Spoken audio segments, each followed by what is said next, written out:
morning, everybody, or good evening, good afternoon, wherever you are, and welcome to this episode of the Purpose and Profit Sisterhood podcast. My name is Jeanette Anderson. I'm your hostess with the mostest, and today I'm here with Noemi Beres, all the way from Cyprus, but not originally, but she's there now, enjoying the heat and the beautiful weather. Welcome, Noemi. How are you?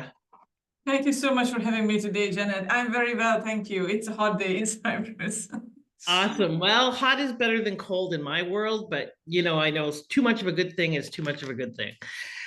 So let me tell you the official word about Noemi. We'll introduce you, and then we're going to find out the juicy tidbits behind the scenes and why she does what she does. And then we're going to talk about how to be a good podcast guest, not a good one, a great podcast guest.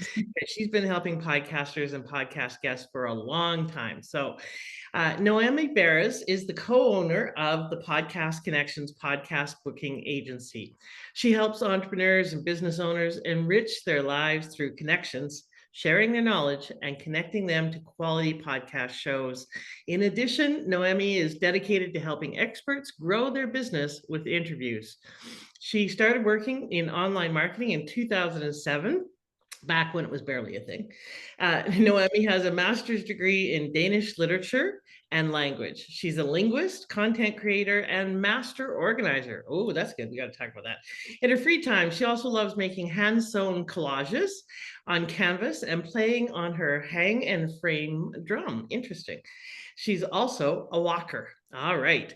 So tell me, even though you told us some personal things about you, Noemi, tell us something that no one would guess from reading your bio or your website or anything like that. What's something that would surprise people? The one that you actually just said, that I'm also an artist, that usually surprises people, because I've been an entrepreneur since 2007. I worked in the online travel business, in the online travel niche. So, when people think about you as an entrepreneur, they don't think about you that, left brain, right brain, and you can be an artist as well. So it usually surprises people, and they look at me like, just like a strange creature or something like that. But I am. That's why I included in my bio, so nobody's surprised anymore when I tell them. There you go. That's good. That's good. Are those some examples of your artwork behind you? Yes, they are. Yeah, they are my hand-sewn collages. Yes. Awesome. All right. So tell me, well, before we start that, tell me about the master organizer. Where did that come from? Since I was born, I was kind of a master organizer. I loved organizing my parents' and my grandparents' drawers. So that was like highlight of my summer holiday, when I could just take everything out and organize. Maybe it's kind of a bit of OCD going on there, but I just loved it. And since then, I can't stop organizing things. So yeah, so I think the agency model is really working for me, and scheduling people and organizing everything for them and providing them with a done-for-you service. It's right up in my alley for sure. That's good. Good to find your strengths and to build on those. That makes a lot of sense. That's really smart for entrepreneurs. All right, so let's talk a little bit about your why. Why do you care about the work that you do? What's your purpose?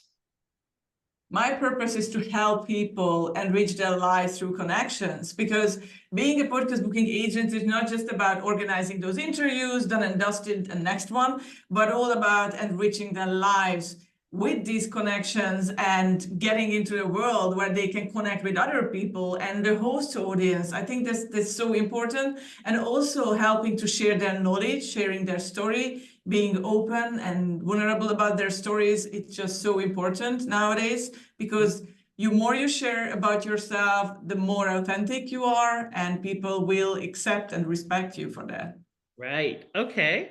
Well, speaking of your story, let me find out, where are you from originally? I'm guessing, because you have a degree in Danish literature, that you might be from the Netherlands, but where are you from originally, and how did you end up in Cyprus?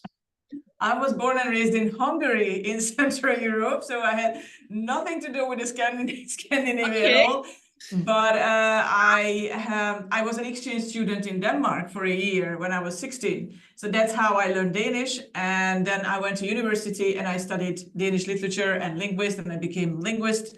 And I also studied Swedish. So that's how I ended up in that world. It has nothing to do with my origin, but I just love the language. I love traveling. And then how I ended up in Cyprus, I mean, first, together with my husband, first we moved to Ireland when the EU opened up in 2004. And then we moved to Cyprus after 7 years living in Ireland because it was cold and rainy. It was beautiful though, but we always wanted to experience the Mediterranean lifestyle. And yeah, here I am, been living in Cyprus for 13 years. So. 13, wow. So then you must know, you must speak Greek, is that right?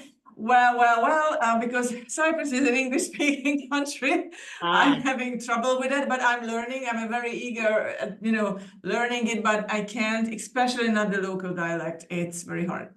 Yeah, and Greek is a hard language. Like it's not like any other language. Yeah. It's very, very challenging. It is hard indeed. Both to read and speak and write. So, all right. So, how did you get into podcasting, and how long have you been in the podcasting world?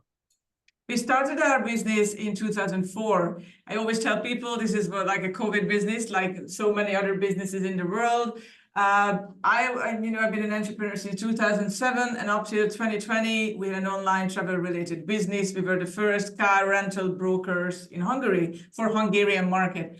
And that was a purely online remote work since 2007. But then COVID hit and the travel industry just stopped, collapsed, and we had to pivot. And luckily, we had a mentor from Ireland who advised us to start something in the podcasting world because it was booming.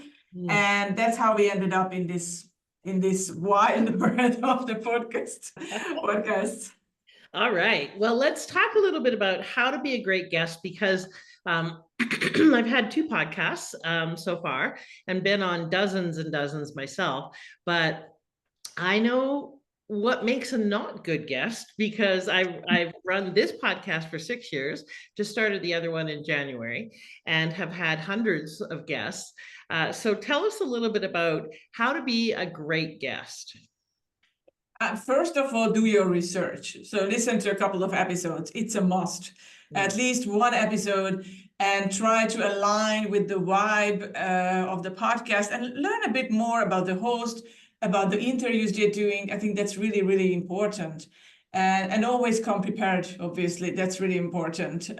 Once you are invited to be a guest, you have to prepare yourself. You have to prepare those topics, those talking points. You have to practice those topics and talking points, and also craft your story. Because when you tell a story, it can be a monologue and you can't talk about it like for 2 hours straight. It has to be condensed to share with the audience. Otherwise, they will be bored with you.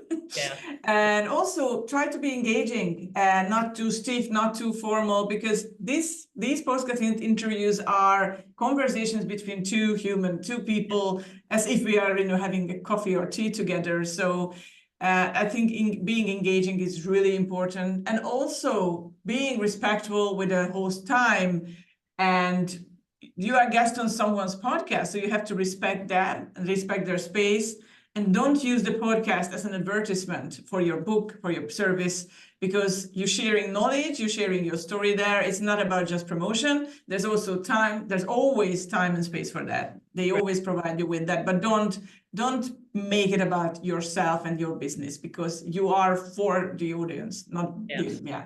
Absolutely. Totally agree with all of the above. And so when you talk about your story, what do you mean about that, and how and when and should people be using a story? Story says that everybody knows that. It's really important. And we all have a story. Like so many people think that, no, I don't, and I can't use it, and I am not an interesting person. Yes, you are. Yes, we all have one. And something that align with the message of the podcast, that, for example, Purpose and Profit Sisterhood, obviously there's something about like my background, how I grew up, how my story align with your message, with your audience. I think that's really, really important. And craft it and try to make it interesting. Write it down, practice it in front of the mirror. Maybe, you can record yourself and watch it back before you go on an interview, because these stories are really, really help people to understand really who you are and what do you bring to the table and who you are as a person. So they trust you more. I think that's really important. Yeah, absolutely. I use this story when people ask me, when did you start your business or how long you've been in business or whatever, about when I was 5 and I had my very first business, which was a garage sale because I really wanted the book Heidi. And so I talk about it and how my mom didn't quite get it and I got spanked and she took my money and so forth. But the lessons I learned from it, the business lessons and some humor, and tells you a lot about me. It's well received. It's usually a very good it's a very good kind of way of introducing who I am, where I come from, and also has some teaching points. So tell me your story. What's your story that you would often My story was about living in different cultures. It started me being, raised in a very small town, and I never found my space in that and my place and space. And I was growing up as an only child, and I always wanted to live abroad. So somehow I manifested this life. And I remember that I found one of my notebooks from age 13, 14, where I wrote down, it's like, I want to live in this beautiful country. I want to live in Ireland, and I want to experience those beautiful rolling fields. So yes, and when I, check that notebook back 20 years later, it's like, oh my gosh, I've been living my dream, and I haven't even realized that because I manifested everything when I was a kid. And it was so interesting. And always, my parents were always there for me. They always supported me, they were always my rock. And that's how I ended up in Denmark, being an exchange student for a year as a teenager. And coming back from that country, it really opened my eyes and opened up my world. While the other people and kids at my school, at my high school, they were just living their usual normal life. And I came back and I was a different person. And that not gap year, but that year, exchange student year in Denmark really defined the person who I am today. It really helped me to open my horizon, speak different languages, and also push me towards living abroad and leave my home country 20 years ago, because I left it in 2020 and I didn't really turn back since then. Obviously, I go back and visit my mom, and but still, that feeling of travel and exploring the world that really kept me going. Right. And I think that's kind of creativity also helped me to work as an agency with worldwide podcast hosts and clients. So I think that really formed me. And also, there are good and bad things happening in your life. And part of my story that I lost my dad to cancer in 2019, and then my grandma to an accident in 2019. And then COVID hit, and we lost our business, the first business. That was a huge shock to the system. And when you are struggling with paying your bills and know what to do now, and you have to start a business while COVID, the pandemic is in full swing, and your child is doing online schooling at home at age 7, and he doesn't know how to use computers like Microsoft Teams, and you have to start your own business. That was a huge push to do something. And entrepreneurship is not all about, rainbows and butterflies and unicorns, but it's ups and downs, ebb and flow. And I experienced that since I was 27 and since my late 20s. And it really helped me to show me and teach me how to be an entrepreneur, because it's not an easy ride and it's not about a 4-hour work week. Yeah, I know. I think that book did some good and some harm. There's some misconceptions about it. We're talking about the 4-hour work week by Tim Ferriss, by the way, everybody. All right, so tell me, you mentioned talking points. So tell people how to create talking points, because one of the things that I've experienced with guests is they'll kind of ramble on. They don't really have a point. They don't have any kind of mic drop, little memorable tidbits. And one of the things that I really, pride myself on is having quite a few catchphrases and points that are significant that people can take away. I call them writer downers. So how do you suggest people come up with those? You have to sit down and write them down, for sure. I agree with you, Jeanette. That's so important. You have to figure them out, what your what do you want to talk about? What message you want to deliver during an interview? What's that knowledge that you want to come across? And just pick 3 points that are really, really important for you and for your business, and try to talk about them and try to pick those topics that you are most comfortable talking about. And yeah, it's really just sit down and take your time and figure it out. Obviously, when we work with clients, we help them to figure out sometimes, because sometimes they don't have a clue what do they have to do and how to pick those talking points. Just a bit of tip and secret. Everybody knows ChatGPT. It's a great tool to use. I know many people against it. The other part, not so much. I'm not. So if you actually type in a couple of prompts into ChatGPT, what your business is about and what you want to talk about, and give a perfect prompt, you will get perfect talking points. And then you can change around that really fits and align with your message. But it's a huge help if you haven't done anything like that before. Yeah, that makes a lot of sense. And so talk about how to stand out as a podcast guest, because like I said, I've had hundreds and there's only a few that stand out. So what makes guests stand out before, during, and after the show? I mean, first of all, when you pitch the post, your pitch has to stand out. It has to be unique. So making a great, unique pitch is about being like, it should be personalized and should include that, for example, you listen to one of the episodes, why you like that episode, and maybe mention that I left you a 5-star review on Apple Podcasts, and host loved that. So in that way, you can really stand out. And being specific and writing not like novels and like 2 pages of podcast pitches to the host, that really helps, and also helps to stand out. And being original, being authentic, that's also. And that also means that when you are on the show, being authentic, being open, being real, being you, and not just wearing a mask that you want to look like someone else. You really have to be original and authentic when you are on the show. And like being stand out and being unique, right, like send a thank you note to the host after the show, because then that way you can stand out. Not many people doing it, not enough people doing it, I think. And you can really stand out if you do that, if you just send a thank you note, a thank you email, a thank you text message, whatever platform you use. And also you can stand out and help the host if you share the interview as many times as you can after the recording and after it went live. I think that's important.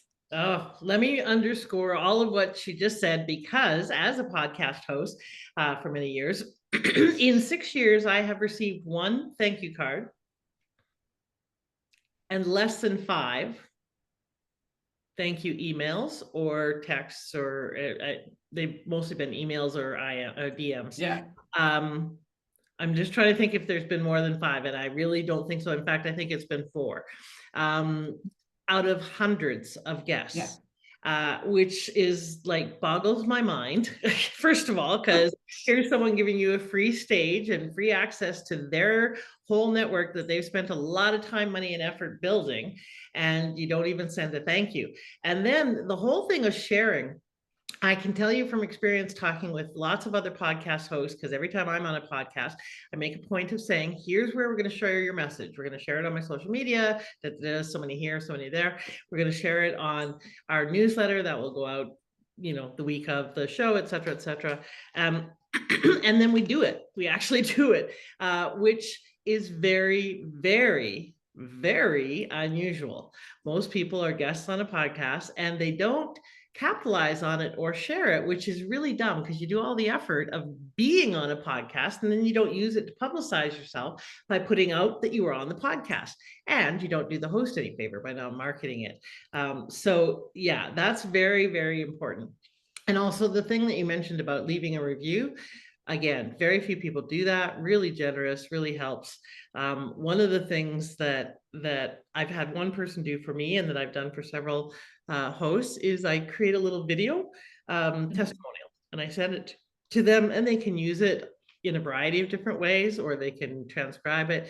however they use it, or even if they don't use it, they know that I kind of went a little bit above and Yeah. beyond. I only do that for the really great guests or hosts. If they're like super good at what they do, then I send them a little testimonial. Because that helps for a host as well to have that on there. Yeah, So absolutely. yeah, put yourself in the other person's shoes and go that extra mile, because it also gets you referred to other podcast hosts and so forth too. So that's a good thing. Anything else that you would say that is a big mistake that a lot of people make when they're podcast guests? I can just emphasize what you said, and it's always a problem, I think, when it just not like repurposing the content, and that's like kind of continuity what you just said, because it's so important. If you get the permission from the host, you can use that content, you can cut it up, you can make audiograms, you can make videograms with the help of AI. I mean, it's just so easy to do that. Quote cards, anything, and you can just share it everywhere on all your social media platforms. And because it's evergreen content, it never goes out of fashion, quote unquote. So you can, I share podcast interviews that I did 2 years ago or 3 years ago, because it's, it's still valid, it's still authentic. You can just reshare that message over and over again, and also never forget to tag the host, because I mean, that's super important. It's a win-win situation for everyone. So repurpose, reuse the content, because content is king, and content creation takes up so much time. So when you have a podcast interview, which is usually like, 20, 40 minutes long, I mean, that's a lot of content, and you can use it in so many ways. So what tools do you use to chop up your content and repurpose it? Oh, we have people, they do that. I don't do it personally, and we are introducing a new service with a couple of people we're going to work together with. So we help people to repurpose the content, cut it up. And I think that's just brilliant, because yeah, the endless opportunities out there to do that. But you can research it and it will come up. I think I heard about like so many AI tools that you can use. Some of them are free, some of them like maybe for just a low price, low fee, and you can use them, and they're doing brilliant job as well. If you go to Upwork, there are a lot of people who would, happy to do that for you. Yeah, Fiverr and Upwork. So if you're looking for someone to help you with your podcast episodes, whether you're a guest or a host, what are some of the criteria you use when hiring your people for your agency? How do you find podcast people? The podcast people, it's never easy to find the right people. Amen. But I would say it doesn't really matter what kind of industry they worked before, as long as they're willing to learn, they're consistent, they're persistent in whatever they do, they can be trained. And I think training is really important. And what I learned from my business coach, that I'm shooting videos for my assistants and virtual assistants, and you can teach them how to help you, and it's just so much, you can save so much time by just shooting videos and train people. And then, sometimes they leave you, and there's going to be another person who you have to train, and you have all this training material ready for other people. It's a huge time saver to train people. And it's Upwork is there. And obviously, if you are on LinkedIn, you can always put your hiring stuff on your profile, and people will reach out to you, and you can just, jump on a call with them. And I think just talking to them, it's so important. So you have an idea what this person is about. Do you have that vibe that you can work together or not? You can always decide. Yeah, and get them to give you links to other episodes or shows that they've edited or that they've had something to do with, so you can see how good they are. Exactly. And hire slow, fire fast. That's one of the things that I've learned in this working Love with it. VAs and overseas people, and I'm struggling with that right now. Actually, it's one of the things I have to deal with today. All right, so let's talk a little bit about just some of the mechanics. So one of the things you mentioned is punctuality is very important. There's some practical things that people don't think about often. So what are some of those things that you would recommend, again, to be a good guest, that is some of the practicalities of that? Yeah, absolutely. There are like just few things that you don't even think about, but they are important. For example, a good lighting. So if you invest in a ring light, it's not a huge investment, but it's good because it brings like a better light on your face. Or don't sit facing the window behind your back, because that's not good. I mean, you look like a ghost or something like that.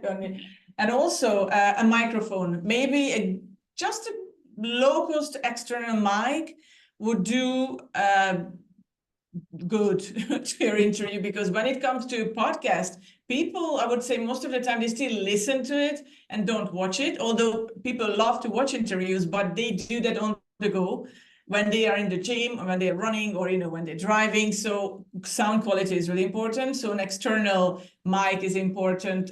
Built-in cameras, I think they work perfectly. But if you have an extra, money that you can spend on, you can have an external camera as well. And also the background is important. So don't leave the dirty laundry outside, and just exactly. try to organize your background just nicely, and it reflects who you are, what you do.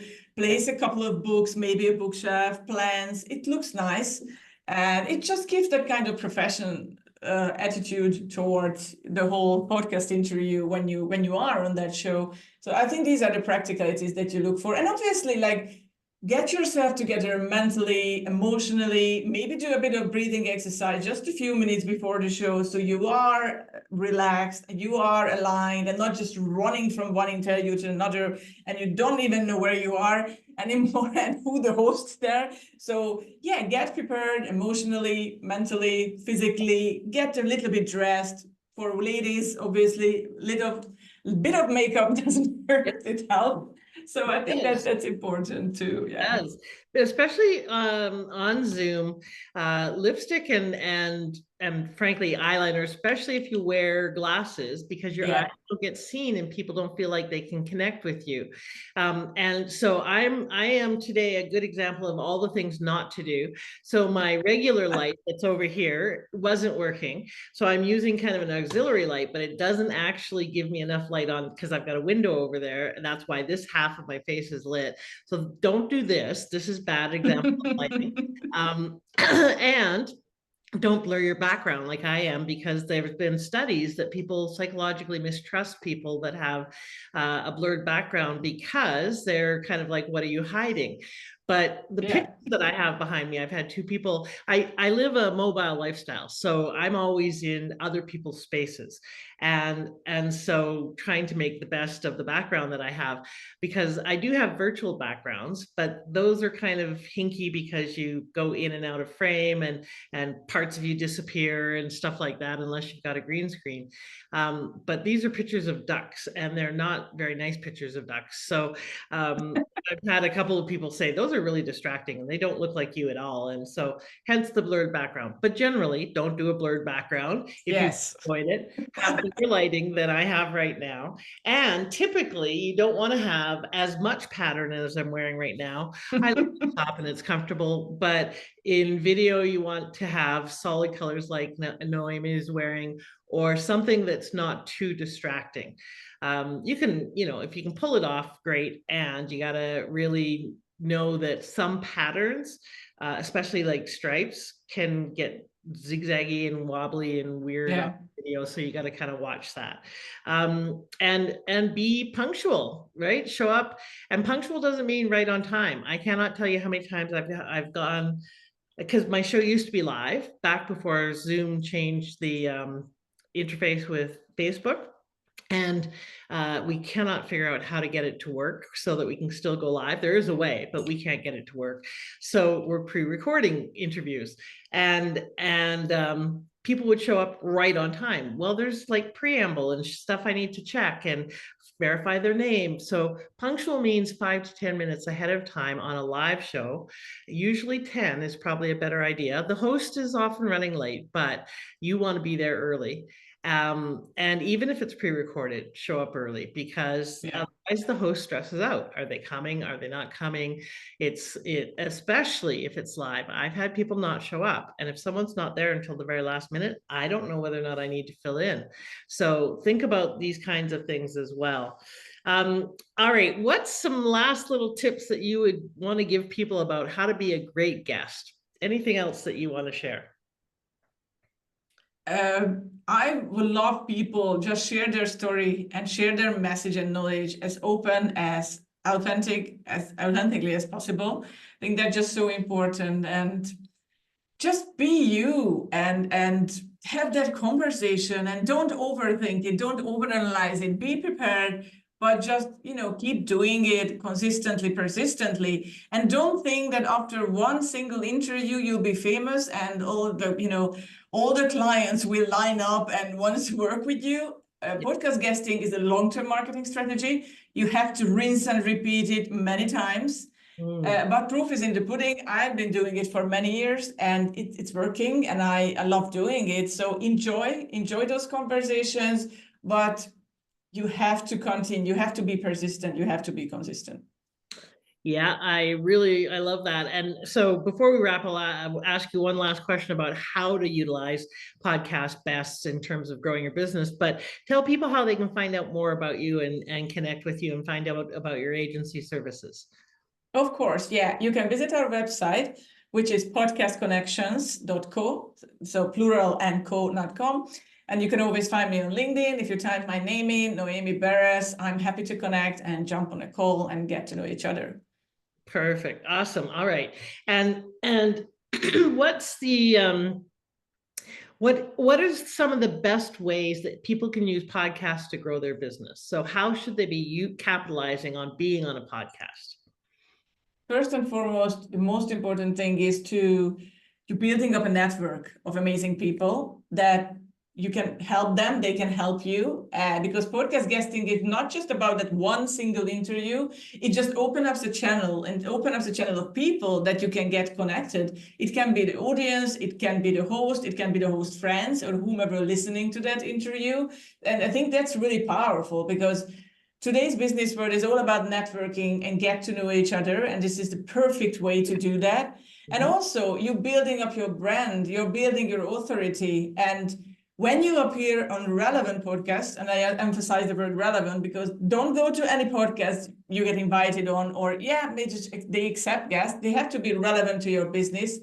That's so powerful, because people, whenever type your name into Google and your name is popping up everywhere, that brings so much authority to you and to your brand that it can affect your business and help your business, years to come on. So it's really, really important part. And it's still a new way of marketing. I've been working in the online marketing field since 2007. So I've seen the changes, and this is something new, something different that we did before. And it's really powerful. And because it's evergreen content, you can just use it forever. Awesome. Well, and thank you for all of this information. One of the things that you may want to consider is hiring an agency like Noemi's to support you in getting on podcasts and really making the most of them. It's like any other skill, you got to learn it. And so one of the best ways to learn it is to have an expert mentor you, support you in that initial process, because you can learn by trial and error, but why? When you don't have to. So exactly. Reach out, get some support, and don't just let podcasts be this thing that you're on and then you don't utilize. Make sure that you actually capitalize on them. And for those of you that are getting going, I have a podcast resource guide that I put together that's just got a listing of places that you can go to become a podcast guest, or if you're a podcast host, to find guests. It has examples of podcast one sheets, various different things that you need. If you are interested in that, just DM me on LinkedIn or Facebook. I'm happy to provide it for free. I don't have an opt-in page for it yet, so you can just DM me if you want it. It's a very helpful resource. I created it when I couldn't find all of the things that I needed. So if you need that information, reach out and talk to Noemi about what her services are and what some of the pros and cons are of working with an agency, so that you get help being seen, being heard, and making a difference. Thank you so much for your passion, Noemi, and supporting people and connecting with other people. I think connections are the antidote to the us and them, or us versus them stuff that's been going on so much in the world lately, the more we connect with other people, and especially, like you said, other people from other cultures, other people from other lands, the more we understand how truly connected we are, how similar we are. And that is what we need in this, very fractured world right now. So you do important work. Thank you for that. Thank you for having me today. All right. And everybody, don't just think about it, go do it. Go get on a podcast, go reach out, go and talk to Noemi or other people like that. Reach out for my resource guide. It is one of the easiest ways to start speaking, and treat it like you would any professional speaking opportunity. Come prepared, come with talking points and great stories. And if you're not sure how to do that, get help. All right, everybody, have a great week. Go and be the difference that only you can be. Bye for now.